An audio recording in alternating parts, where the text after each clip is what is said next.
Lisa settled more tightly into her seat, looking out the window. They had already left the college campus and were moving along the highway. Lisa and her husband, Mike Lars, just dropped off their youngest child, Samantha, at a new school. In just 2 weeks, they went from full house to empty nesters. It was a bittersweet feeling, but at the same time, exciting. Mike and Lisa met during their sophomore year of college, and Lisa fell desperately in love with him. They were inseparable for the next 2 years and married the summer before their senior year. Mike was in a 5-year program to earn his MBA, so Lisa found a teaching job at a small private school, while Mike completed his senior year. As soon as he graduated from high school, they moved to Mike's hometown, where Mike got a job at his father's small company as a production manager. Mike's first salary was not long in coming. Their son Joshua was born 6 weeks after Mike started his new job. The young couple were delighted with their son and were the picture of a happy young family. 2 years later, Samantha joined them. Everything was perfect. Lisa stayed home until Samantha went to school. She then returned to the classroom, landing a position as a 4th-grade teacher in the same district where her children attended school. Lisa enjoyed working with children, and it helped fill her days while the children were at their schools. Her father-in-law owned a small manufacturing shop when Mike graduated from high school.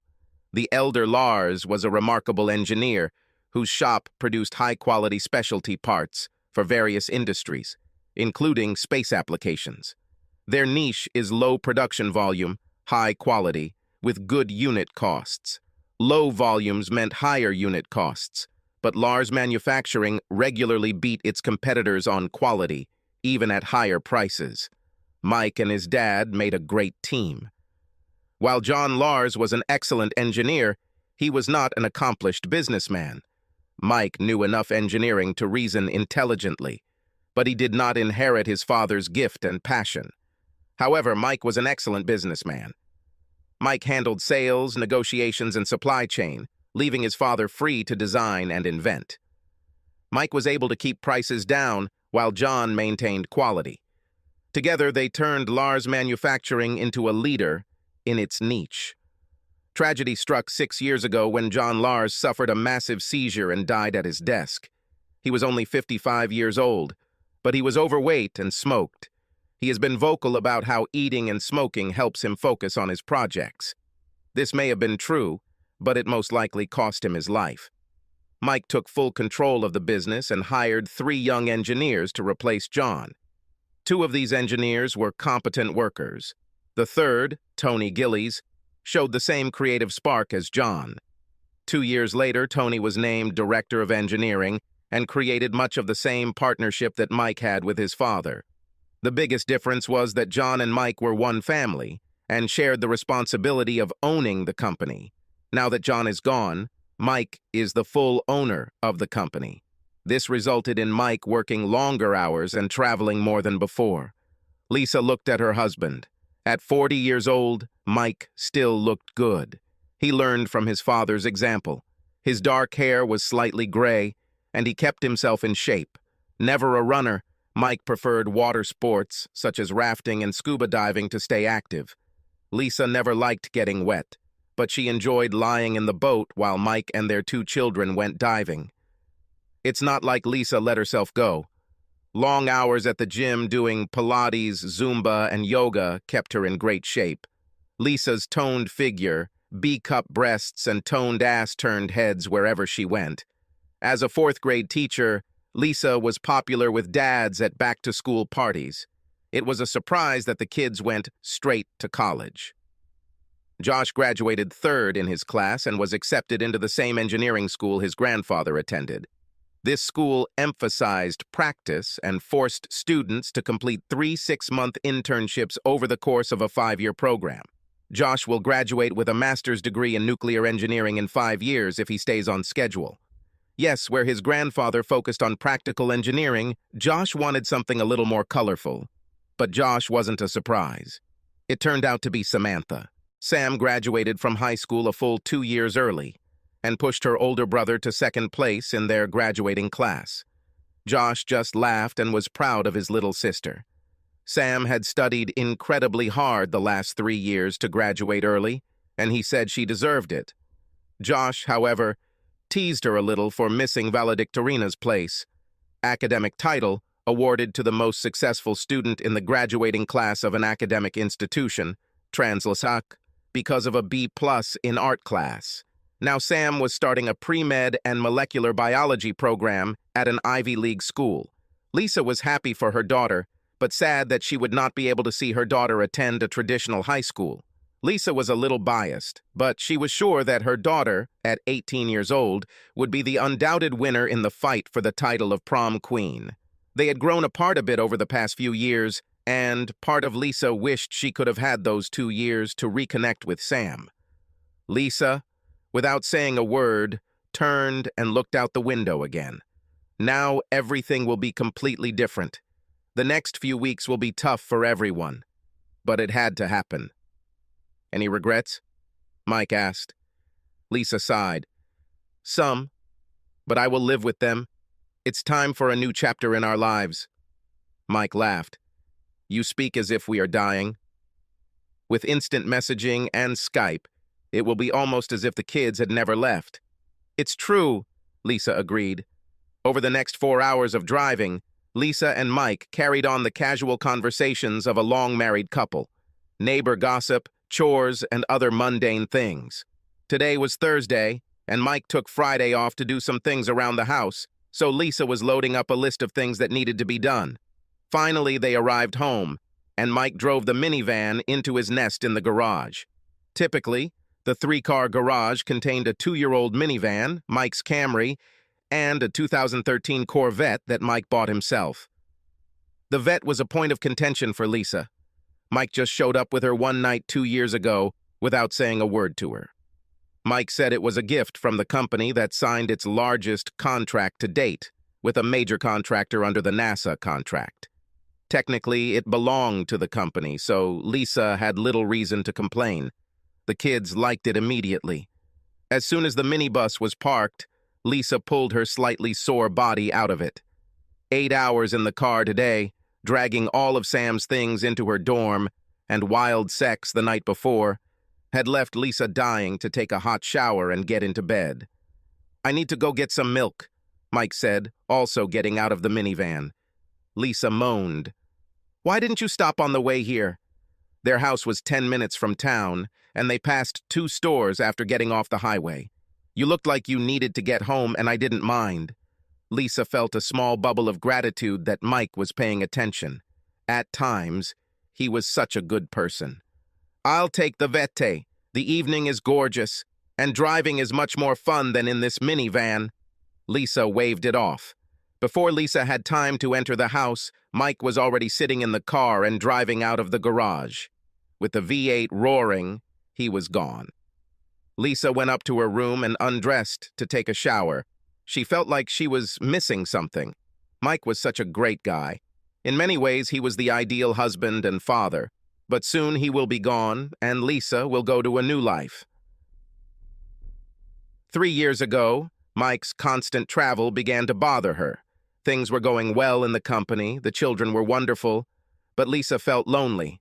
Intellectually, Lisa understood that Mike was not to blame for the loss of her father, but emotionally, Lisa felt abandoned.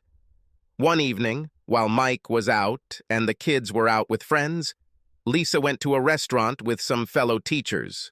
They were having fun and drank several bottles of wine to keep up the fun. On a whim, they went to the club next door. She was dancing with Bob Weirner, a fellow teacher, when someone interrupted. It was Tony Gillis, an engineer from Mike's company. Tony was a great dancer, and Lisa had a great time. When the other teachers left, Lisa stayed to dance some more. As the evening drew to a close, Tony called a taxi to take her home. She hugged him warmly and pecked him on the cheek before climbing into the car. A week later, Mike was away on a business trip again, and Tony sent her a message inviting her to another night of dancing. Lisa was delighted and had another wonderful evening. She met several of Tony's friends, and they accepted her into their company. Lisa felt more alive than she had since she and Mike first got married. Lisa knew it was harmless and innocent fun, but she never told Mike about it. It was a little obscene, and she considered it her little revenge for Mike leaving her alone so often. Dancing became a regular occurrence while Mike was away on a business trip. Josh played hockey, so he usually left for training until 11 p.m., because they didn't go on the ice until 9. He returned home after school, had dinner, and left before Lisa returned from school. That's why he never noticed Lisa's absence. It was more difficult with Samantha. She didn't play sports, so Lisa signed her up for a series of enrichment classes at a local community college. The classes were held on different evenings, so Lisa did not have any pattern. Plus, she never went during the weeks Mike was home. Tony was a blessing and became her best friend and confidant. He sat at dinner before their dance and listened to her stories about how Mike left her alone. She admitted with a shy smile that now, during dances, she looked forward to his absence. Tony was her rock. Hesitant at first, Tony began to admit how he felt he was being misused by Mike. Tony explained how Mike ignored good engineering in order to squeeze more profit out of the business, how Mike sold ideas Tony developed to clients for huge amounts of money and never shared the proceeds with Tony. Lisa was furious with her new best friend and wanted to meet Mike immediately. Tony reassured her by saying that Mike legally bound him to the contract he signed when he first joined the company. The company owns the intellectual property rights to all employee developments, so nothing forces Mike to share the wealth. Angry that her husband had abandoned her and treated her friend poorly, Lisa leaned over and hugged Tony. The hug turned into a passionate kiss. They quickly left the restaurant and headed straight to Tony's townhouse. That evening, they never went to the dance. Lisa refused to call it an affair. She was in love with her true soulmate. The sex was wild and fun. Tony was the man she was meant to be with. A 36-year-old mother of 2 and a school teacher wanted to divorce her husband and start a new life with her true love, her husband's 29-year-old co-worker. They still went to dances once a week, and when the kids and Mike were away, Lisa often found herself in Tony's bed. However, 2 things prevented her from going through with the divorce. The first is her children. She had seen enough of her students go through divorce and didn't want them to grow up with 2 families. Mike was a wonderful father when he was at home, and she had enough residual feelings for him to want him to still be with the children, but she didn't want to give them away. The second proposal came from Tony. Mike had just promoted Tony to director of engineering, with a much higher salary and a larger annual performance bonus. Tony wanted to wait a while to establish himself in his position and relationships with clients. Tony said that Lisa could get the company in the divorce, and they would run it together, as it should be.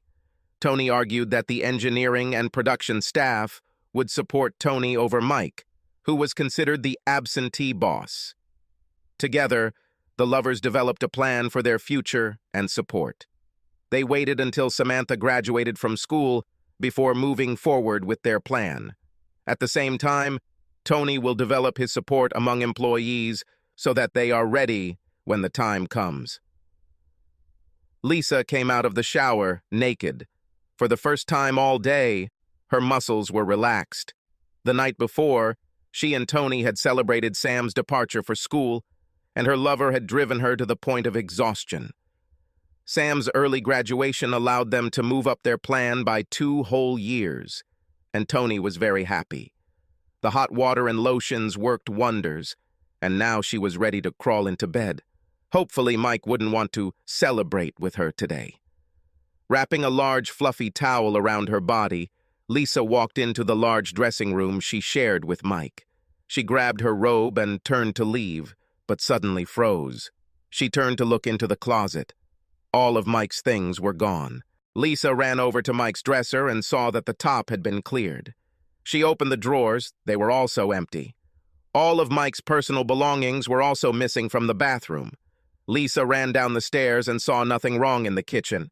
It was only in the living room that she noticed that some family photos were missing from the wall, and Mike's movie collection was also gone. Her panic was complete when she reached Mike's home office, which had been completely cleared out. She sank to the floor as the enormity of the situation dawned on her. Mike abandoned her. He waited until Sam left for school and then abandoned her. A sudden fear shot through her that Mike knew about Tony and their plans. Lisa ran back up the stairs to get her cell phone. She should have called Tony. Running into her room, Lisa noticed an envelope lying on a DVD in the middle of her bed. With shaking hands, Lisa took the envelope and saw her name written in Mike's handwriting on the front. She opened it and read, "Lisa, I've loved you since we first met. You were the only one I wanted to spend my whole life with. That it would never be true was my biggest failure. I couldn't avoid travel and still keep the business going. You never said you had problems. Instead, you threw yourself into the arms of that sneaky Tony. I was shocked when I found out that you had a connection with this snake in the grass. If there was ever an Eddie Haskell creep, it was Tony. Tony kissed my ass in the office and then hit me in the back while I was away. I found out too late, after I promoted the rat, what he really was like. He turned my employees against me, just as he turned my wife into his personal whore. One misquote here, one innuendo there, and the engineering staff was ready to quit en masse. I was an idiot and didn't know anything about your affair until it dragged on for a year. When I read the investigator's report, I realized that it was too late to save our marriage. There was no turning back after this betrayal. The only thing I agree with you on is waiting until Sam finishes school. Don't worry about telling the kids. They already know. Actually, it was Sam who told me. Our 14-year-old daughter had to tell her father that her mother was a cheater. Remember that surprise diving trip I took Sam to the Keys? She returned home and overheard a rather frank conversation that you were having with your friend. She collapsed on the floor, and you completely lost sight of her as you left to meet this asshole. Sam called me to come home. It took me the entire 4 days of the weekend to get her to control herself. Of course, I later found out that you spent almost all this time in Tony's bed and whined that I left you. Since we returned from that trip, she has been in consultation with me. You know Sam wanted to finish school early. When I decided to stay with you until she finished school, Sam decided to work hard to graduate early. I almost ended it right then and went for divorce, but Sam demanded that she could do it. I was so proud and shocked at the same time by her decision. We didn't tell Josh until after he graduated. Since then, he has been seeing consultant Sam. He was shocked that his mother could do such a thing. I had to show him an edited version of my evidence to get him to believe me and Sam. I made him understand that you still love him and his sister and stayed for them. I think this is the only thing that can save your relationship with him. Good luck with Sam. As for your and your lover's plan to steal my company, you still didn't understand that the company belongs to a family trust. After his father's death, his descendants became shareholders. These are our 2 children and me. It will never be considered part of our community property in a divorce. Only the salary I received, my pension, and my house fall into this category. That's why I asked the trust to buy my vete. I can't sell the trust, but I can, with the help of the board of trustees, sell the company to the trust. The trustees consist of Josh, Sam, and myself. When Lars manufacturing employees arrive at the office on Monday, they are in for a real shock. I would tell you, but why spoil the surprise? I found the letter you planned to deliver to me when I was served. As the song says, you probably felt like you had to make things right. Well, I have news for you, and you will soon find out that it is true. And you'll have to eat your lunch alone, but I've already left. If only you would talk to me. Last time, with love, Mike. P.S. The DVD contains some of your greatest hits. Be sure to watch the video in the folder called Frank Tony. Lisa collapsed on her bed at the thought of her children knowing what their mother had done and planned to do to their father. "Oh God," she cried. "I lost them all." When Lars manufacturing employees arrived at the office, they were greeted by an email informing them that the company had been sold to a much larger firm that wanted to fill their niche. Mike never showed up at the office. In his place were new owners and Mike's corporate lawyer. Teams that worked long hours in production and support found that their pensions were guaranteed for at least another 5 years of work or a buyout equal to the remaining time. The engineers who sided with Tony did not receive such a guarantee. They turned their backs on Tony when his promises of a lucrative future turned to ashes. Tony tried to call Lisa to find out what happened, but his calls went straight to voicemail. He knew Mike had been home all weekend, so he wasn't expecting a chance to talk to Lisa. Now she avoided his calls. In the end, Tony, in a fit of desperation, decided to go to her to try to save his plans. He drove up to Lisa's driveway and began looking for any sign of Mike. Looking into the garage, he saw that the Corvette was gone. That meant Mike wasn't home either. The doorbell rang and there was no answer, so he simply entered. "Lisa?" he called. There was no answer. He called several times while searching the house. He finally found Lisa sitting on the bed, watching a video on a flat-screen TV mounted on the wall. "Lisa?" he asked. Lisa, seemingly not paying attention to him, held out her hand with the remote control and pressed the play button. The TV came to life, and Tony was shocked to hear his own voice coming from the screen. "Well, she's hot," Tony said on the screen. Tony realized it was his own entertainment room and a few of his friends. "I don't think I could have done it if she wasn't like that. A little care, and she was instantly in my bed. I'll take this asshole's company by sleeping with his old lady so she can give it to me.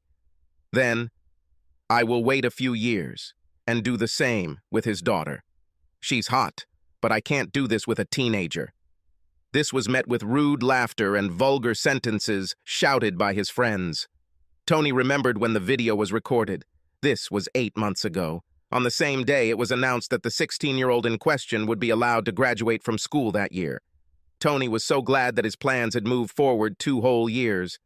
Lisa paused the video. "Get out," she said in a dead voice. "You cost me everything, and Mike destroyed us both. Lisa, Get out! If Mike hadn't brought his 40 Sig Sauer with him, I would have shot you as you walked in the door, and then myself. Just go away. Good luck finding a job in this field. Mike will take care of it." Then Lisa turned and faced the wall. A few minutes or hours later, when she turned around, he was gone. She never saw him again. Lisa was served on Tuesday.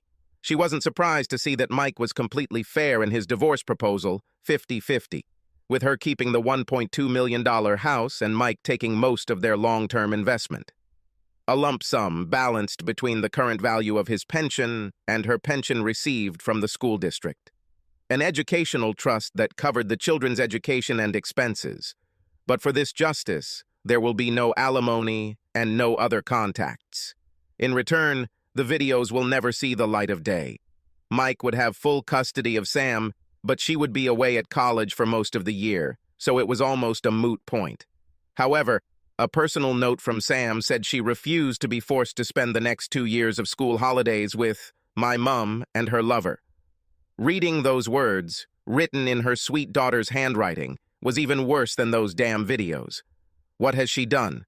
Subscribe to our channel so that your second chaff doesn't cheat on you, and go ahead and listen to the next story, because this story is nothing compared to the next one.